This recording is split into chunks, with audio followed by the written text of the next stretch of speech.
The Lodestone by Sheila Hodgson, with David March as M.R. James, Mark Straker as Francis Lippiat, and Moir Leslie as Eleanor Howard. The Lodestone.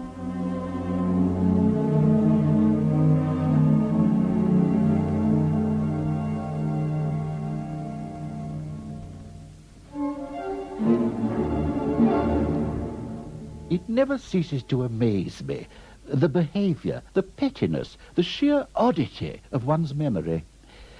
My life at Eton and King's has not, I think, been entirely without incident. Yet, looking back, what I remember are not the great triumphs, not the major leaps forward, but strange, unrelated little episodes. A small boy who came up to me on the cricket field. "Excuse me, sir, are you the provost?" "Yes," I said. "Yes," he said, "I thought you were," and went away. And again, the morning spent invigilating at some examination, when I caught a student scribbling on the back of his Latin paper. He was sketching me. Impudent, intolerable. And yet, you see, the liveliness, the accuracy.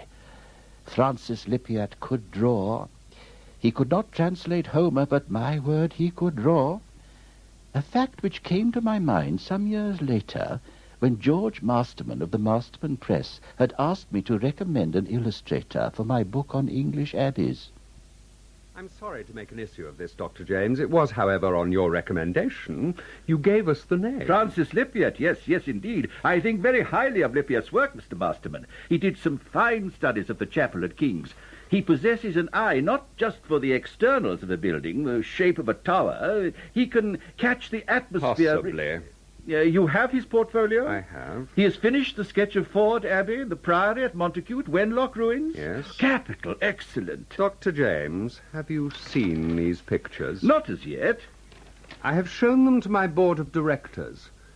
Our unanimous decision is that we reject the lot. You... Oh, surely. Oh, come. Well, may I look? Please do.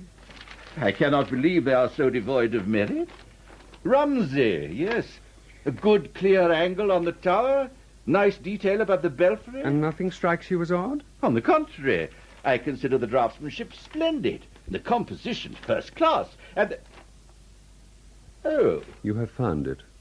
Bless my soul. A huge Gothic tombstone inscribed, "Let the waters rise up." How very strange. Dr. James, is there any such tombstone at Rumsey? No. Thank you. We wrote to Mr. Lippiat, pointing out his mistake. He wrote back, apologizing. Several weeks later, we received this. The Benedictine cloister at Winchcombe. Yes, I remember it well. Good heavens. He has drawn that ridiculous tomb again. The thing reappears in all his drawings, getting closer and larger every time. We wrote on Wednesday, demanding an explanation and a new set of sketches. Yesterday, that arrived in the mid-morning post. Reading Abbey. But the tombstone is occupying the entire foreground. As you say. I have no wish to criticize you in any way, Dr. James, or question your judgment. You recommended the young man. Doubtless you acted in good faith, but are you certain this protégé of yours is entirely sane? I can only regret... Masterman, my dear fellow, I'm at a loss. So we, unless we can find another artist rather quickly. How very unfortunate. I simply cannot understand. Let me talk to the boy. Dr. James, we have a publication date. The printers are waiting. Oh, please give me a little time. Perhaps Mr. Lippiat is ill. If you insist. But only till the end of November. I have a commitment to the booksellers. He wants what? Who is he? What?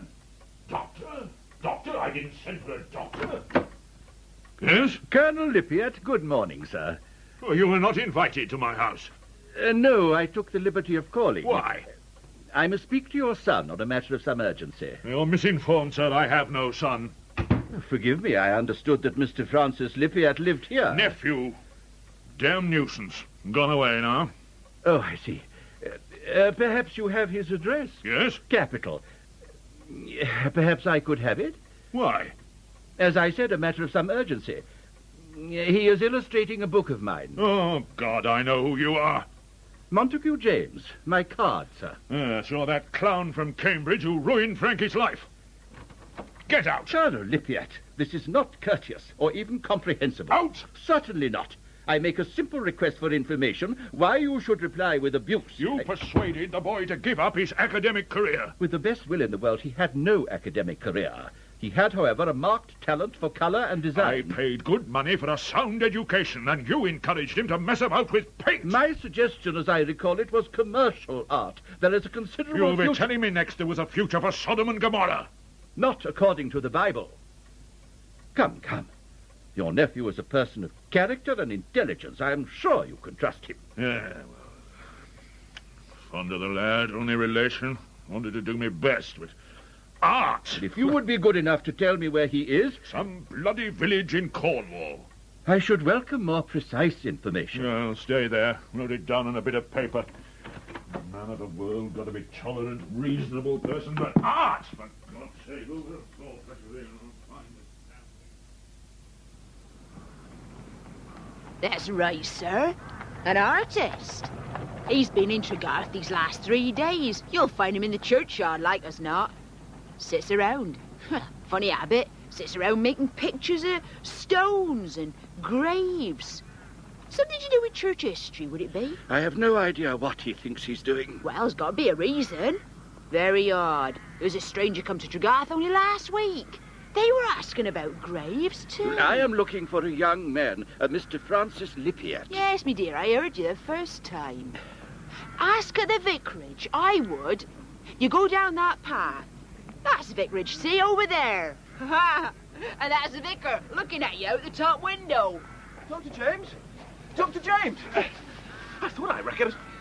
Good Lord, what on earth are you doing here? Mr. Lippiat, we must talk. What a surprise. Oh, you're a long way from Cambridge, sir. Not from choice, I assure you. It is extremely cold. Is there anywhere we can go? I would prefer to get out of this wind. Oh, yes, of course. I'm so sorry. I've taken a room in the High Street. Follow me. I followed him across a patch of ragged grass, while the trees creaked under gusts of air and the rooks called above us. At his Spartan lodgings, he sat me down in front of a grossly inadequate fire. Dr. James, I regret the inconvenience. You've been put to a lot of trouble. Yes. I can explain. Can you?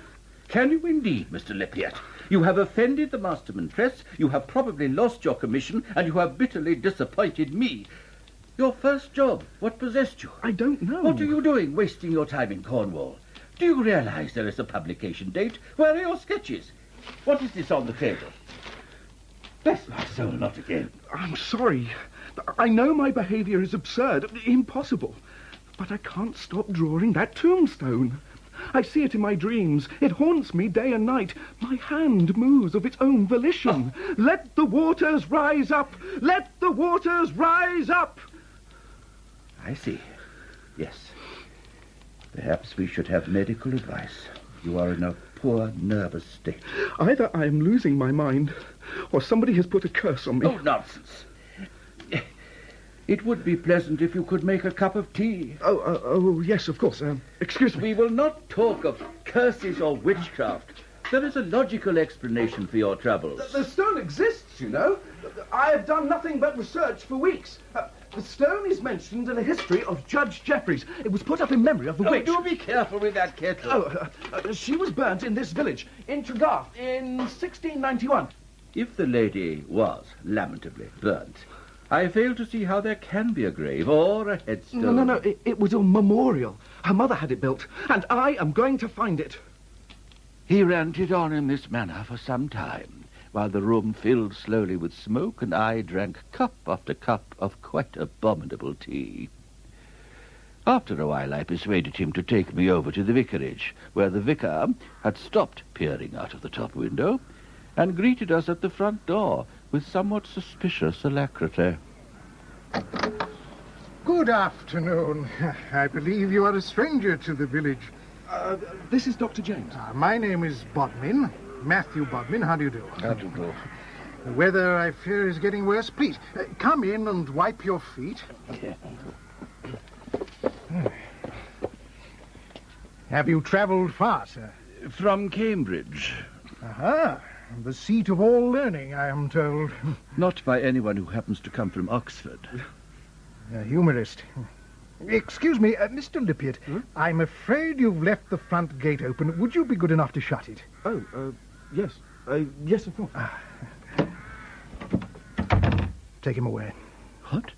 Forgive me, I didn't quite catch... If you're a friend of his, take him back to Cambridge at once. Good heavens, has he offended you? Not at all. But I really cannot have this. He's going from cottage to cottage offering bribes, which is a waste of time and an open invitation to fraud. He's upsetting the whole village. I gather he's looking for some bizarre memorial, and it is not here, Dr. James. It has never been here.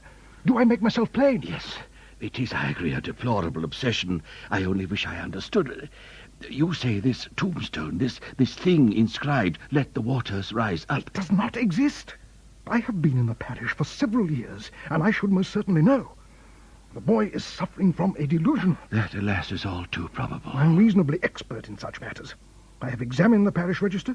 I admit the records only go back to 1693, as Tregarth was devastated by a flood in 1692, and most of the papers lost. But I assure you there is no trace of...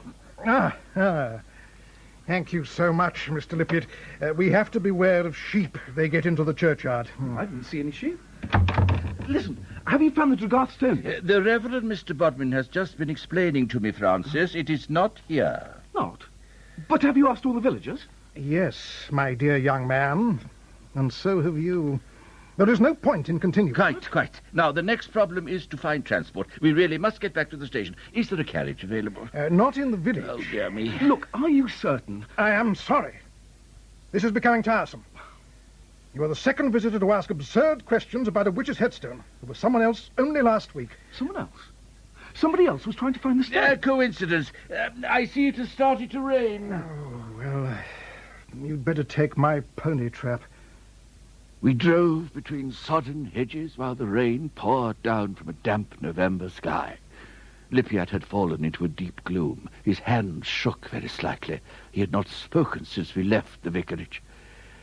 At a turn in the lane, the trap slowed to avoid a farm cart. To my astonishment, he leapt to his feet, jumped out, and disappeared across the fields, shouting something like, "Tell the publishers not to worry." I must confess I felt exceedingly angry. As a gesture, it was both discourteous and futile. There was no way out of Tregarth except by rail. I sat getting steadily colder in the waiting room at Tregarth Station. After half an hour, the door opened and he came in. I'm sorry, sir. There is no train to Exeter till 5:30. This is all my fault. Yes. Look, I said I was sorry, honestly. And by the way, I'm not going back to Cambridge. Indeed. Would it be imprudent to ask where you are going? Horden. It's a village in Dorset. I changed at Exeter, Honiton, Ilminster, I and see. Dover. Don't put that wet umbrella on the seat. Oh, sorry. I've been studying my notes on witchcraft. Well, I'd quite forgotten. They had a witch hunt in Horden. Don't you see? I could have made a mistake. I should be hunting for the stone in another village. And another county, apparently. I thought the dates were suspect. I'm not very good at research. No. But honestly, I am doing this for your sake, Dr. James. You amaze me. Well, once I find the headstone, I can put it out of my mind altogether. I can concentrate on your work. That would be gratifying, particularly if you could do it before publication date. Here's my train. Sit down. It is going in the opposite direction, and it's not even going to stop here. We arrived at Horden early on Sunday morning. The village looked even smaller than Tregarth, a huddle of stone cottages. Its vicar was responsible for 3 or 4 churches, and we had great difficulty in finding him. I really cannot help you. Excuse me, gentlemen, I have a morning service. We're looking for a large Gothic headstone bearing the words... Let the waters rise up. Yes, I know. Most peculiar. So sorry to disappoint you. To work, to work... One moment, please, Mr. Mullins. We have only just arrived and told you nothing at all about our business. I fail to see how you can know. Oh, I've been asked before. You've been asked before? Yes, the same question. Somebody a day or two back was asking the very same thing. Are you interested in the mathematics of coincidence? No, but who was it? But this is quite extraordinary. Wherever we go, Mr. Mullins, somebody has been before us. Could you describe the man? Which was a woman. A young girl, most attractive. Her name? Oh, I've forgotten the name. I was bicycling over to St. Cuthman's. I have to serve St. Cuthman's, St. Peter's, and St. Agnes in the field. It's all go, sir. Did it's you all find go. anything? Yes. You did? I made a comprehensive search of the church records. And? I can tell you positively, your witch's memorial is not in Horden. Damn! Mr. Lippiat, do remember where you are. Have you come far? Oh, what a shame.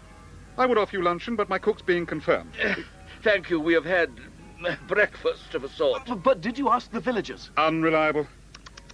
Between you and me, they would say anything for a pint of beer. No, the only safeguide's the parish register, and that goes back to 1793. No earlier?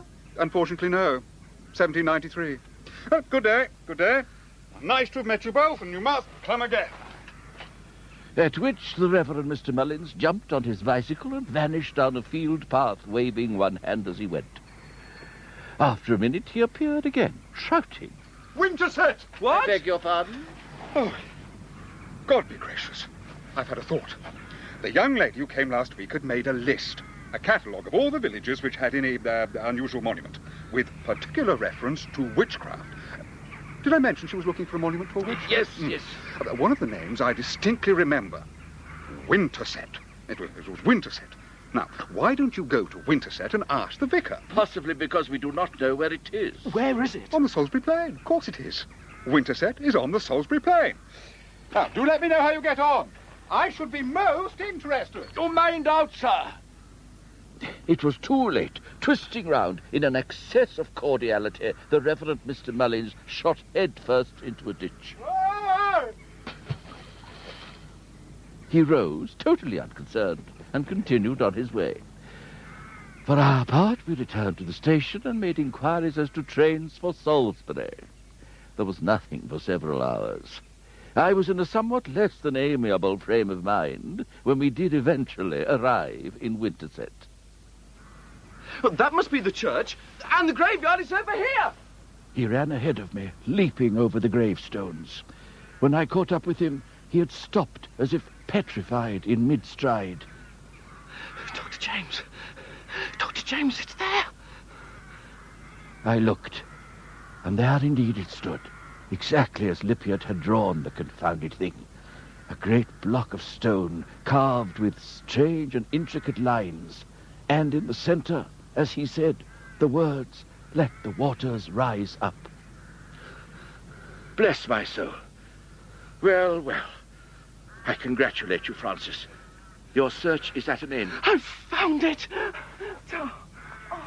He fell on his knees in the wet grass and proceeded to touch the lettering, giving little gasps of pleasure. It was highly embarrassing, and I should have thought likely to cause pneumonia.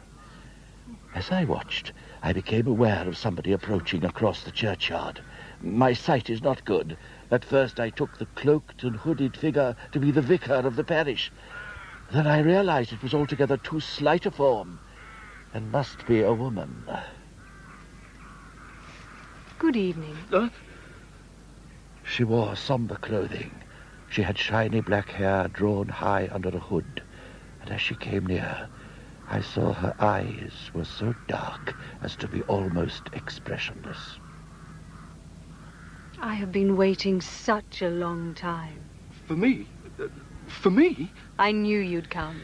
Madam, if we are trespassing, I apologize. Allow me to explain. It doesn't matter. You found the place at last. Eleanor? Oh, Francis, you stared so wildly, I thought you would never recognize me. Well, this is extraordinary. I mean, Eleanor, of all people. You know this young lady? Oh, very well indeed. Oh, I do beg your pardon. Eleanor, may I present Dr. James from Cambridge? I expect you've heard of the great Dr. James. She has the advantage of me. My name is Eleanor Howard, Dr. James. I studied history under Dr. Buchanan, the class of 1889. Indeed. One of the few ambitious females to grace our university. How do you do? Eleanor got her first. She has a brilliant mind. Obviously, Mr. Lippiat, or she would not have been at Cambridge at all. You object to women students, Dr. James? Madam, I might as well object to the incoming tide. But what are you doing in Winterset? Historical research, a paper for the Geographic magazine. But Francis, you took so long to get here. Miss Howard, did you expect us? Yes. Why? Certain things Francis told me at the May Day ball. I became interested. You mean my stone? Are you still drawing it, Francis? What do you know about it? It's mentioned in the diary of John Aubrey.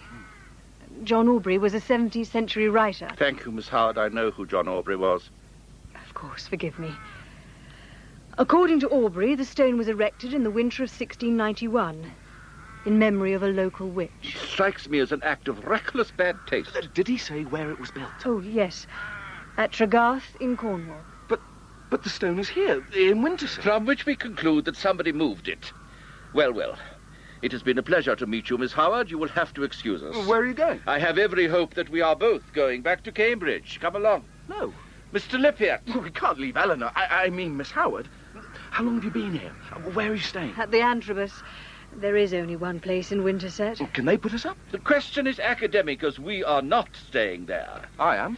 Mr. Lippiat, I have indulged this bizarre fantasy of yours on the clear understanding that once the tombstone was found, you would return to work and deliver 8-line drawings to the Masterman press. I'm sorry. Are you refusing, sir? I can't leave Eleanor. Miss Howard seems eminently capable of looking after herself. I'll start work soon, but just for the moment. I regret there are no more moments available.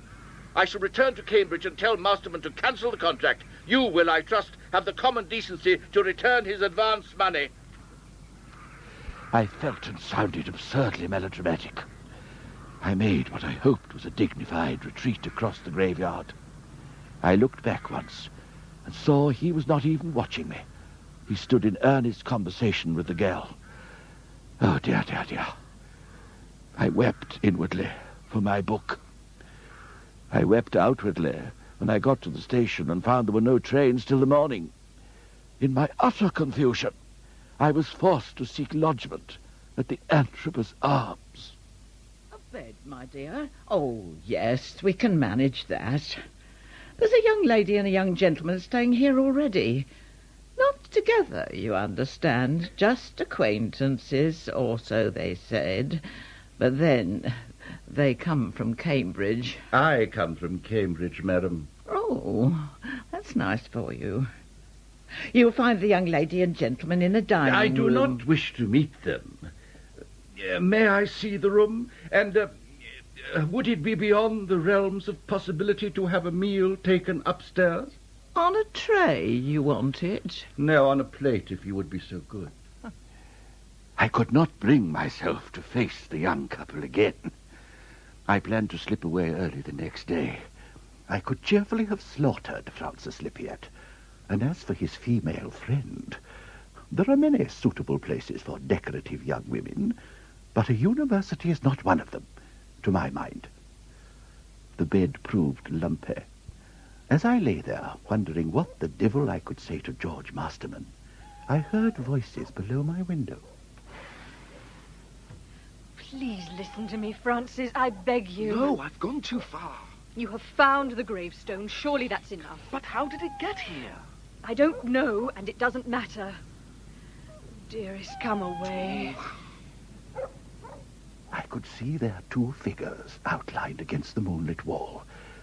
As I watched, she put up her arms and wound them round his neck. The scene promised to become acutely embarrassing. I closed the window and went back to bed. I never sleep well away from home. I lay in considerable discomfort for several hours. In the end, I slid into a horrid dream in which I found myself pursuing Francis Lippiat on a bicycle down a railway track. From time to time he turned his head to look at me and, grinning over the handlebars, cried, "No trains, no trains." There were no trains! Come away! Please, come away! Dragging my mind clear of sleep, I could still hear voices. And I realized one of them actually was Francis Lippiat and the other Miss Howard. I reached for my watch. To my astonishment, it showed 9:30. I had overslept. For a lunatic moment, I wondered if the two of them had spent the night in the garden. Then it dawned on me that this time the sound was coming from the corridor outside my room. You promised to be gone by now. I'm a free agent. I can change my mind. But last night we both agreed. I've slept a bit since then. I feel as if I belong in Winterset. Why are you following me? Francis, I came here as your friend. But it's nothing to do with you. I wanted to help. You've been spying on me. Oh, for heaven's sake. What you told me at the May Day ball was very distressing. I was worried. No. You came here to head me off. You got here first. I work rather quicker than you do. Oh, yes. Now I understand. You're working on me, aren't you, Eleanor? I'm trying to persuade you. Oh, yes. Why didn't I realise? When I saw those ink-black eyes of yours. Who are you? Oh, don't do that. You're hurting my hand. Who are you? Now, come on, who are you? I hope I am a friend of yours. Now, please, let's go downstairs. Answer me.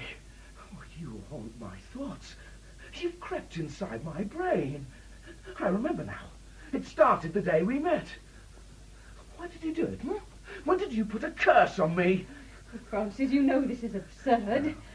Let go of my wrist. Would you come back, Eleanor? Is that it? Generation after generation, full of ancient malice. The maids will hear you now.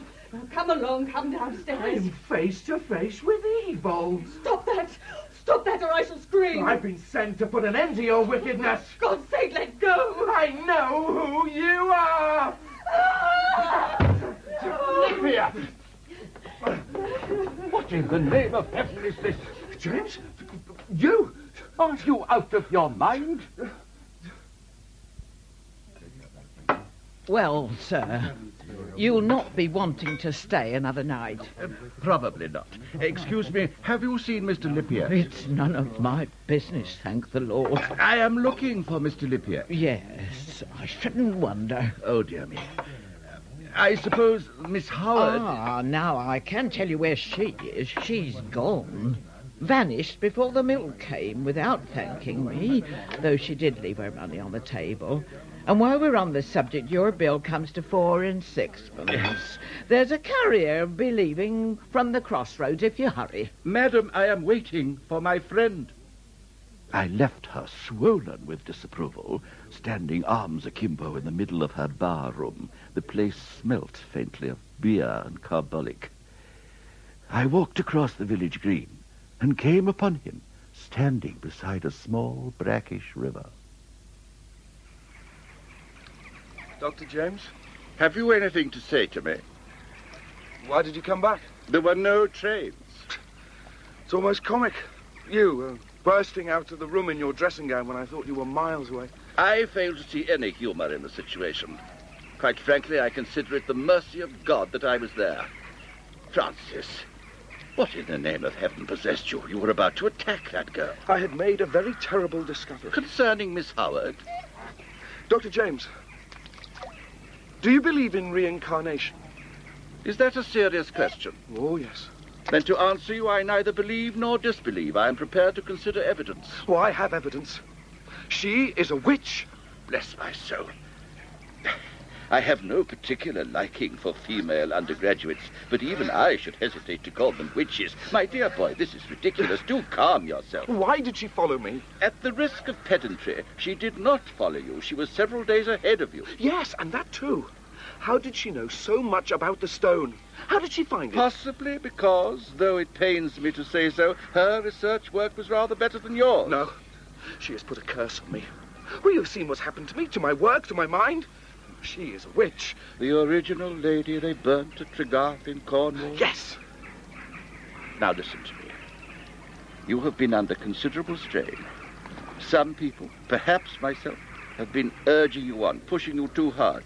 You need rest, medical advice. No. Oh, come, Francis. Miss Howard is a perfectly ordinary young woman. If she has been over-interested in you and your affairs, well, I don't deny it. But I consider her object more likely to be matrimony than the black arts. Matrimony? It is, I believe, the usual preoccupation of young ladies. You think she wants to marry me? That's better. Excellent. Now we can laugh at this. No more talk of witches and magic. We have to get ourselves back to Cambridge. Oh, I've been very foolish. Oh, I'm so sorry. It doesn't matter. My dear boy, forget the whole episode. I assure you I have. Now, suppose you go and collect your luggage from the inn, and I will wait for you at the crossroads. That's tiresome, my dear. I don't seem to have any small silver. Oh, please keep the change. Very amiable of you. Oh, just a minute. Yes? Lucky I caught you. What's this? Letter come from the vicarage. The vicar said he thought it might be someone staying at the Antrobus. Lippiat, you see? Lippiat? Care of the vicarage. Please forward. That's very odd.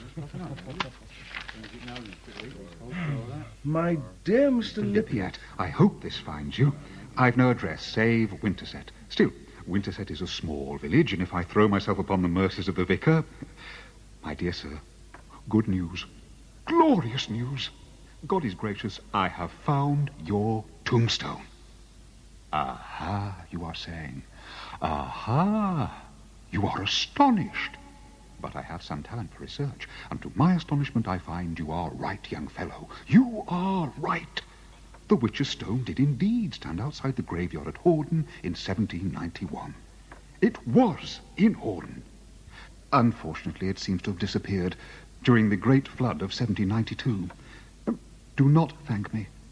The discovery of truth is its own reward.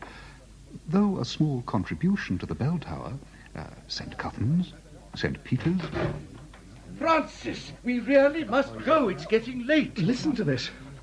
The stone was in Tregarth in 1691. In 1692, Tregarth was destroyed by flood. The stone then appeared at Horden in 1791. In 1792, Horden was destroyed by a flood. Oh, think! Let the waters rise up. Oh, it's clear to me at last. When the people of Tregarth burnt the woman, she put a curse on them, she and her family. Any place that burned a witch would be destroyed by floodwater. Every 100 years? Yes. Oh, dear me. According to you, this magnetic object, this lodestone, moves about the country? Why not? Well, I can think of several reasons why not, one of them being the law of physics. But you admit it was in Tregarth, and then in Horden, and now it's here in Winterset. It could be a copy. Well, suppose it isn't. Very well, very well. Let us assume your stone is genuinely bewitched.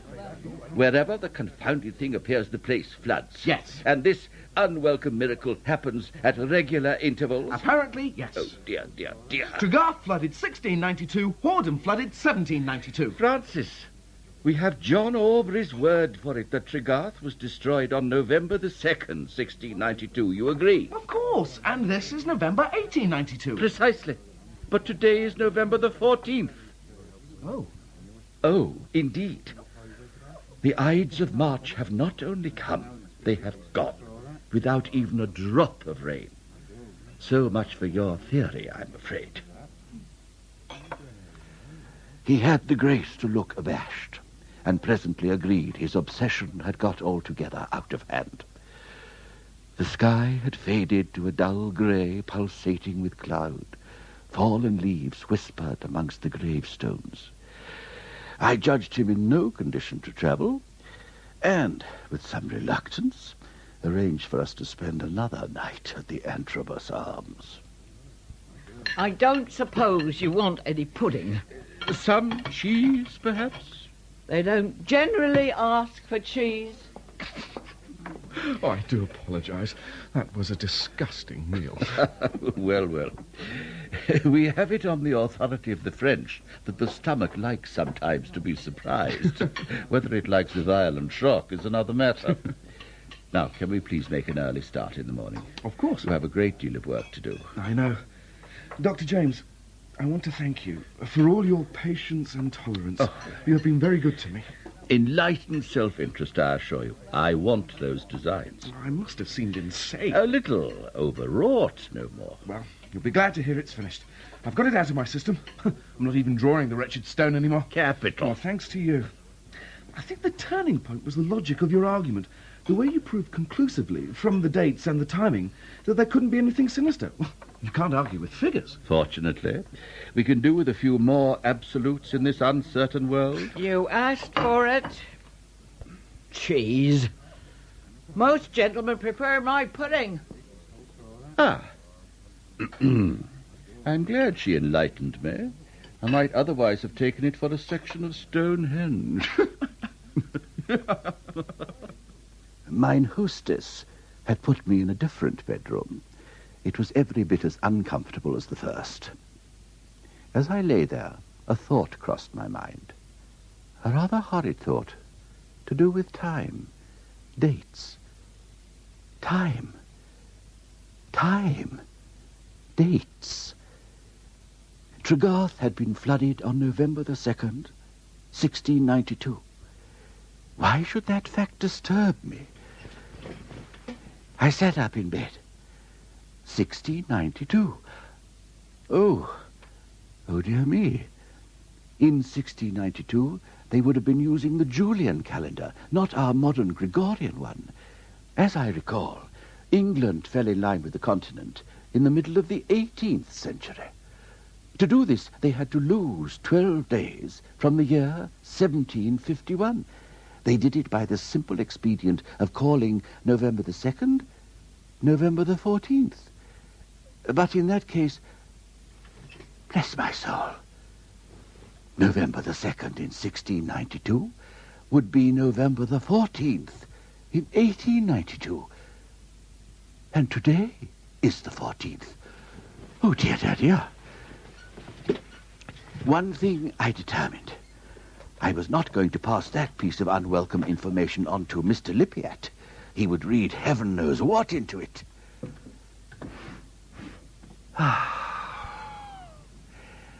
As I stood by the window trying to get a little air, I was astonished to see him down below, standing outside the inn. I leant over the windowsill and called, "Lippiat, Lippiat." He paid no attention.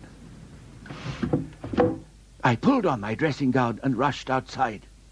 Francis, what in the name of wonder are you doing? Sir? Are you all right? I feel unwell. Go back to bed at once. Listen. You will most certainly catch pneumonia. Oh, can you hear something? It's like a tap dripping. It's been raining. Can't you hear it? The trees are wet. It's getting louder. There's been a rainstorm. The air is very damp. No, listen. Wind shaking the branches. No. It's rain pouring down the gutters. Why didn't you believe me? Francis! Let the waters rise up! The next moment, the ground heaved and rippled, and a great spurt of water shot up from the graveyard. Dear God! Run! Run! Raise the alarm! It's a flood! Wake the village! Get help! Get the people out! Taken at the flood! The wall of the churchyard has collapsed! Flood tide! Quick! Over there! There's a light! What's happened? Must be a storm. It's only the river. Oh, my God, there's water running down the street. Don't go out. Well, someone's got to get help. Come back here. Mind the children. The water's getting under the door. Please remain calm. Make everybody go up to the top floor of their houses. There's water bubbling up all over the graves. Don't stop to collect anything. Can someone get across to the vicarage? Tell them to ring the church bell. A skeleton bursting through the surface of the earth. Where are you going? Move the cattle. Jem, don't leave me. Where's my Jenny? Has anyone seen my Jenny? Ladders, boy, ladders. Rising past the window. Oh, Mother, I'm frightened. Get out of the roof. I can't. That's a cripple. I can't move him. Who can face the deep waters? Help me. Help me. Oh, please, somebody help me. I can't lift me, Dad. Oh, won't somebody help me? Look to the horses. Leave the animals. Save yourselves.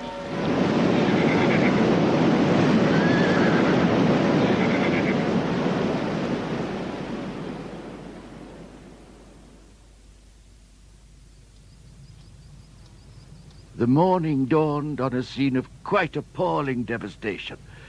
The water had drained back into the earth, leaving thick mud and broken trees and smashed masonry right across the village.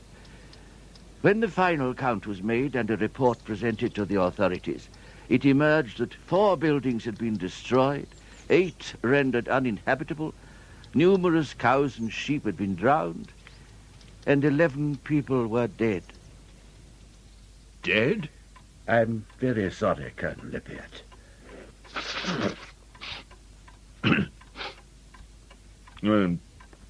Details? like to bury the boy here. I'm afraid that will not be possible. What?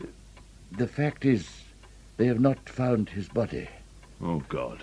The other 10 people are accounted for, but Francis, your nephew, must have been swept away by the flood.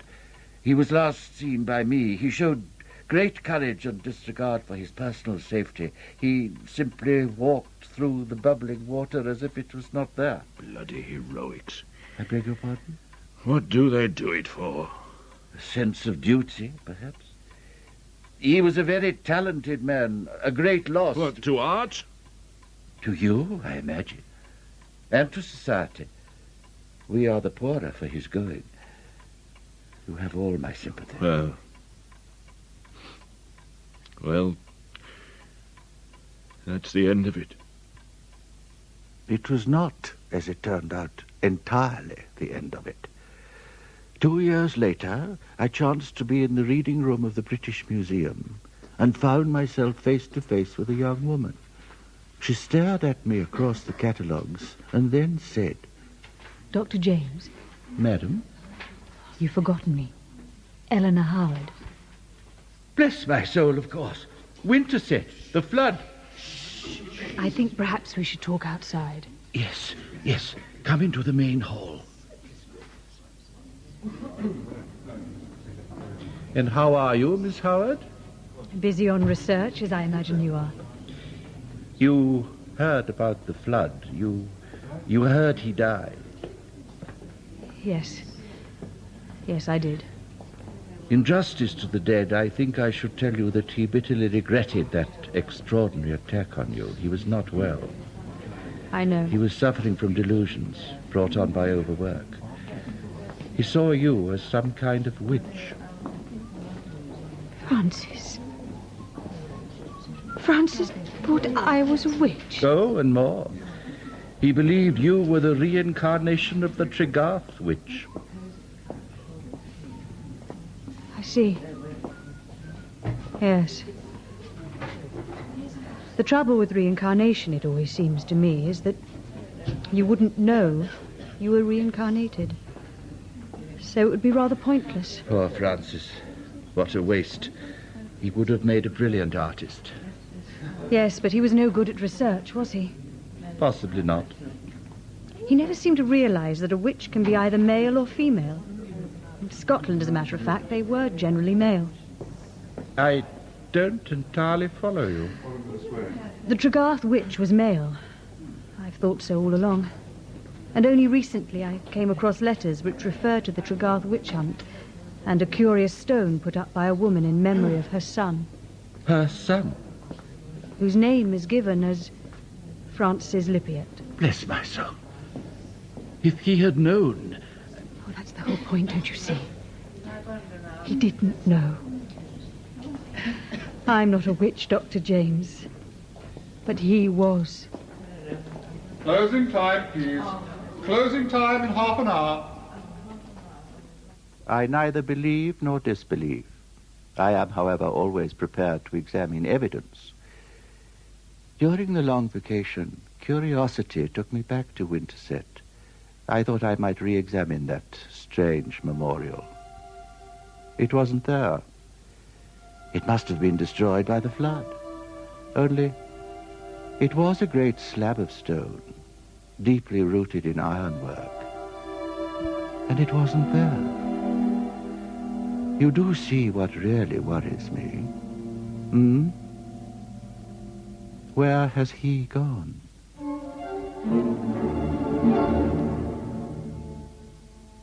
That was The Lodestone by Sheila Hodgson, with David March as M.R. James, Mark Straker as Francis Lippiat, and Moir Leslie as Eleanor Howard.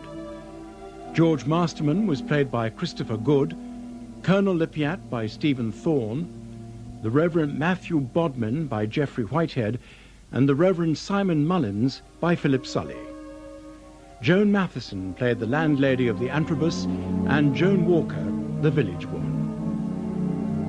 The Lodestone was directed by David Johnston.